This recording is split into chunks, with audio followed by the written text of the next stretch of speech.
अंजुमन ताजरान पाकिस्तान के general secretary Naeem Mir का Kasmabad business forum के रुए रवां रहमतुल्लाह खान की दावत पर हैदराबाद का दौरा। मेहमान का शहर आमद पर शानदार इस्तकबाल किया गया और एक तारुफी तकरीब भी मुनक्किद की गई, जिसमें ताजिर रहनुमाओं सलीम हुसैन वोरा, इकरामुद्दीन गुड्डू, मोहम्मद नासिर कुरैशी, मोहम्मद सादिक, मोहम्मद अफजल खान, हाजी हारून मेमन समेत अहम कारोबारी शख्सियात ने शिरकत की। इस मौके पर मीडिया से बातचीत में नईम मीर ने कहा कि हमारी दुकान है, हमारा आईनी कानूनी हक है, हम कारोबार कर रहे हैं। मौलवी आए, दाढ़ी वाला आए, कनकटा आए, कनटुटा आए, जो पैसे देगा सौदा लेके जाएगा, हम किसी के गुलाम नहीं हैं। हमारा क्या ताल्लुक है? चिट्टा आए, काला आए, गोरा आए, हमारा क्या ताल्लुक है इस बात से? बात ये है, ये तो बेमकसद की बातें, फजूल बातें ये कर रहे हैं हुकूमत वाले। मैं ये कह रहा हूँ कि हमारे मुतालबात क्या हैं कि सेल्स टैक्स स्कीम लाई जाए, टैक्स रेट कम किए जाएँ, मुनसिफाना किए जाएँ।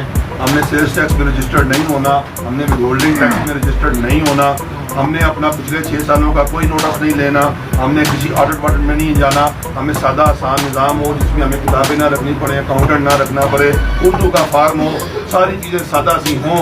हमें टैक्स लगाएं, सेल्स टैक्स लगाएं, हम वो टैक्स देंगे, हम देने को तैयार हैं। अंजुमन ताजरान सिंध के सदर कय्यूम कुरैशी, हैदराबाद के सदर सलीम वोरा और दीगर ने भी खिताब किया, जबकि मुंतज़मीन की जानिब से मेहमानों को सिंध की रिवायती अजरक और टोपी के तहफ़ पेश किए गए, जबकि रहमतुल्लाह खान ने कय्यूम कुरैशी को रिवायती बलोची पग भी पहनाई।